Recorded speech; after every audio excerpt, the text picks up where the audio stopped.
মায়ের পেটে থাকতে আমাদের কার কণ্ঠস্বর কেমন হবে, কার ডিএনএ এর, আমাদের দেহে যে সেলের মধ্যে যে ডিএনএ থাকে ডাইঅক্সিরিবো নিউক্লিক অ্যাসিড, এটা দিয়ে আমাদের ফিচার গুলো ডিফাইন হয়। এটা কার কণ্ঠ কেমন, কার চেহারা কেমন, কার স্কিন কালার কেমন, এটা ডিসাইড করেছেন কে? আওয়াজ করে বলেন কে? সে আল্লাহ বলছেন হুয়াল্লাযী ইউসাউইরুকুম ফিল আরহামি কাইফা ইয়াশা লা ইলাহা ইল্লা হুয়াল আজিজুল হাকীম। তিনি এমন সত্তা যিনি মায়ের পেটে থাকতেই তোমাদের চেহারার আকৃতি দিয়েছেন, যেমন চেয়েছেন তেমন দিয়েছেন। তিনি কে? আপনার চেহারার ডিজাইন করছে কে? আমারটা ডিজাইন করছে কে? নাকি আমরা করছি?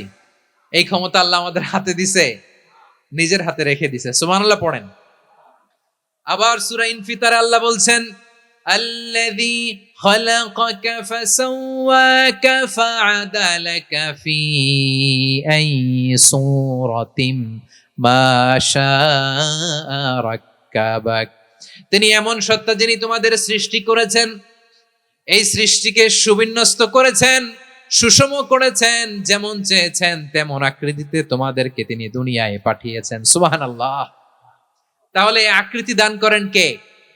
আল্লাহর এই নামটা হচ্ছে আল মুসাওয়ির, মানে আকৃতি দানকারী। প্রিয় ভাইয়েরা, আকৃতি দেওয়া আমাদের কাজ না, আকৃতি দেন আল্লাহ। এজন্য কারো আকৃতি নিয়ে কখনো বাজে মন্তব্য করা যাবে?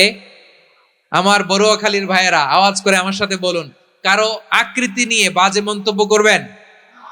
কমেন্টে সরাসরি কাউরে বলবেন তুই লম্বুর ঘরের লম্বু, তুই মোটুর ঘরের মোটু, তুই চিকনার ঘরের চিকনা, তোর নাক চ্যাপটা, তুই খাটো, তুই এইটা সেইটা বলবেন? কথা কয় না, বলবেন? কারো আকৃতি নিয়ে ব্যঙ্গ করা যাবে? এটার ইংরেজিতে বলে বডি শেমিং। কি বলে? Body shaming. এটা হারাম। আমার কলিজার টুকরা বারুয়াখালীর নবাবগঞ্জের যুবক ভাইয়েরা, খবরদার, কোশ্চিন কালেও আমরা কারো দেহের আকৃতি নিয়ে, বডি শেপ নিয়ে মন্দ কথা, বাজে কমেন্টস করব। কারণ এই আকৃতিটা দিয়েছে কে? আচ্ছা, ও যে শ্যামলা, ওরে শ্যামলা বানালো কে? আর এই লোক যে ফর্সা, এরে ফর্সা বানালো কে? একজন লম্বা, কে বানালো? আরেকজন খাটো, কে বানালো? তো লম্বা বানাইছে আল্লাহ, বেটে বানাইছে আল্লাহ। ওরা যদি বেটে বলেন, গালিটা কি ওর কাছে যায় না? যায়, যে ওরে বেটে বানাইছে তারে দেয়া হয় গালি। কথা বুঝতেছেন? কারো আকৃতি নিয়ে যদি আপনি ব্যঙ্গ করেন, তাহলে যে যে সত্তা এই আকৃতি দিয়েছে তাকে ব্যঙ্গ করা হয়। কেউ খাটো হওয়ার জন্য ওরা যদি আপনি খাটু বলেন, ওকে বলেন নাই, যে সত্তা তাকে খাটো বানিয়েছে তাকে বলেছেন আপনি। তাহলে কারো আকৃতি নিয়ে ব্যঙ্গ করবেন? করবেন? কোশ্চিন কালেও যেন আমরা না করি। প্রিয় ভাইরা, আম্মা জান আয়েশা রাদিয়াল্লাহু তাআলা আনহা, আমাদের প্রিয় আম্মা জান, বিষ্ণু ইসা ইসলামের প্রিয়তমা স্ত্রী, উনি বিষ্ণু ইসা ইসলামের আরেক স্ত্রী, ওনার নাম হচ্ছে সাফিয়া, উনিও আমাদের আম্মা জান। ওনার ব্যাপারে একটা কথা বলতে যে একটা কথা বলেছিলেন, রাসূল সাল্লাল্লাহু আলাইহি ওয়াসাল্লাম এটা পছন্দ করেননি। উনি বললেন যে আপনার স্ত্রী এমন এমন, সরাসরি বলেন না, ইঙ্গিত দিয়ে। নারীদের মধ্যে মানবিক কারণে জেলাসি একটু থাকে, এটা স্বাভাবিক। এটা থেকে নবীর স্ত্রীরাও মুক্ত ছিলেন না, এটা থাকবে। তো তিনি বলেছিলেন যে আপনার অমুক স্ত্রী কাদা ওয়া কাদা, সফিয়া তো এমন এমন, তা আনি কসিরা, এটা দিয়ে বুঝিয়েছিলেন একটু খাটো, একটু স্থূলাকৃতির, একটু মোটা ছিলেন, উনি খাটো ছিলেন। ইঙ্গিত করে যখন রাসূল সাল্লাল্লাহু আলাইহি ওয়াসাল্লামকে এটা বললেন, রাসূল সাল্লাল্লাহু আলাইহি ওয়াসাল্লাম এটা পছন্দ করলেন না। আল্লাহ রাসূল বললেন, আয়েশা তুমি এটা কি বললে? এমন কথা তো তোমার কাছ থেকে আশা করি নাই। তুমি আমার আরেক বিবির ব্যাপারে এমন কথা বললে। আয়েশা তুমি কি জানো, লাকাদ কুলতি কালিমাতান লাউ মুজিজাত বিমাইল বাহরি লামাযাজাতহু, তুমি এমন একটা কথা মুখ দিয়ে উচ্চারণ করেছো, এই শব্দগুলো যদি সাগরের পানিতে ছেড়ে দেয়া হয়, এই কথার তিক্ততার, পঙ্কিলতার কারণে নীল সাগরের পানি মুহূর্তেই কালো হয়ে যাবে। আয়েশা খবরদার, আর এরকম বলো না, আর বলো না। রাসূল সাল্লাল্লাহু আলাইহি ওয়াসাল্লাম কখনো বডি শেমিং কে স্পেস দিতেন না, সুযোগ দিতেন না। আল্লাহ নবী সাল্লাল্লাহু আলাইহি ওয়াসাল্লামের এক সাহাবী আব্দুল্লাহ ইবনে মাসউদ রাদিয়াল্লাহু তাআলা আনহু, ওনার পা গুলো ছিল খুব সরু আকৃতির, কৃশ বর্ণের, চিকন। উনি আরাক নামে এক গাছের উপরে উঠেছেন, ডাল ভাঙবেন, ডালা ভেঙে কি করবেন? মেসওয়াক করবেন। তো বাতাসের ঝাপটায় ওনার লুঙ্গি একটু সরে গেল, নিচ থেকে লোকেরা ওনার ওই চিকন পা দেখে ফেললো। দেখে সবাই হেসে কুটি কুটি হাসতেছে সবাই। বিষ্ণু ইসলাম বললেন, হাসলা কেন? সব সাহাবারা বলে, ইবনে মাসুদের পা দেখে হাসছি। রাসূল সাল্লাল্লাহু আলাইহি ওয়াসাল্লাম বলেন, আমার আব্দুল্লাহ ইবনে মাসুদের পা দেখে তোমরা এরকম হাসলা, তার আকৃতি নিয়ে তোমরা এরকম করলা, তোমরা কি জানো? ওয়াল্লাযী নাফসি বিয়াদিহি, সেই সত্তার শপথ যার হাতে আমার আত্মা, লাহুমা আসকালু ফিল মিজানি মিন উহুদ, আমার ইবনে মাসুদের পা দুইটা যদি মিজানের পাল্লায় কিয়ামতের দিন উঠিয়ে দেওয়া হয়, উহুদ পাহাড়ের চেয়ে বেশি ভারী হয়ে যাবে। খবরদার কারো আকৃতি নিয়ে ব্যঙ্গ করো না, কারণ আকৃতি সে নিজেরা বানায় নাই, এই আকৃতি দিয়েছে কে? ও ভাই, আমার আকৃতি কেমন হবে এটা ফিক্স করার দায়িত্ব যদি আল্লাহ আমাকে দিত, আমি কি করতাম বলেন তো দেখি, উত্তর দেন। হ্যাঁ, সুন্দর করে নিজেকে সুশোভিত করে, শুভ্র ফর্সা ড্যাশিং ফ্যাসিনেটিং স্মার্ট করে নিজেকে তৈরি করতাম, ঠিক কিনা? কোন নারীকে যদি তার চেহারা, রং, গড়ন, অবয়ব, দেহাবয়ব, আকৃতি, শেপ কেমন হবে এটা ফিক্স করার দায়িত্ব যদি আল্লাহ তাকেই দিয়ে দিতেন, সে নিজেকে সবচেয়ে সুন্দরী, সবচেয়ে রূপবতী করে তৈরি করতো, ঠিক কিনা? তো এটা আল্লাহ তাআলা দেন নাই, এটা পরীক্ষা হিসেবে রেখে দিয়েছেন। আল্লাহ কাউকে ফর্সা বানিয়েছেন, এটা তার জন্য পরীক্ষা। কাউকে আল্লাহ শ্যামবর্ণের বানিয়েছেন, এটা তার জন্য পরীক্ষা। কাউকে আল্লাহ নারী বানিয়েছেন, এটা পরীক্ষা। কাউকে পুরুষ বানিয়েছেন, এটাও পরীক্ষা। চিল্লায় বলেন আল্লাহু আকবার। সে আল্লাহ বললেন, গোলাম আমি হলাম মুসাওয়ির, আকৃতি দানকারী, the fashioner, the shaper, the designer. এজন্য কারো চেহারা নিয়ে আজকে থেকে আমরা আর কোনো বাজে মন্তব্য করব মনে থাকবে। আমার মায়েরা, বোনেরা, মহিলা প্যান্ডেলে যারা শুনেছেন, আপনারাও আপনার কোনো বোনকে কখনো তার চেহারা নিয়ে, আকৃতি নিয়ে কটু কথা বলতে পারবেন? আল্লাহ আমাদেরকে যাকে যেরকম বানিয়েছে এতেই আমরা হ্যাপি, ঠিক কিনা?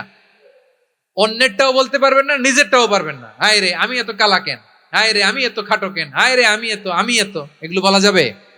এটা আমাদের একটা বড় আকীদার সাথে কন্ট্রাডিক্ট করে। সেটা হচ্ছে আর রিদা বিল কাদা, বিশ্বাসীরা আল্লাহ যেটা আমাদের জন্য কাদা ফয়সালা করেছেন এটাতে রাদি থাকে, সন্তুষ্ট থাকে, ঠিক কিনা বলেন?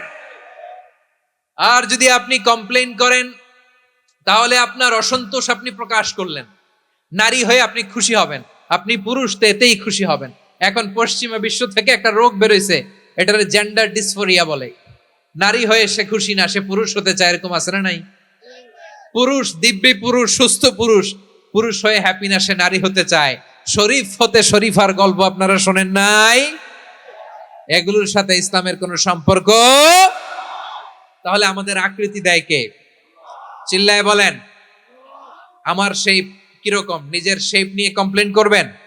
অন্যের বডি শেপ নিয়ে আর কোনোদিন বডি শেমিং করবেন? যদি করেন, গালিটা কি তাকে দেয়া হলো নাকি আমার রবকে দেয়া হলো? এরপর আল্লাহ বললেন লাহুল আসমাউল হুসনা, 14টা 13টা বলে ফেলছে আরেকটা।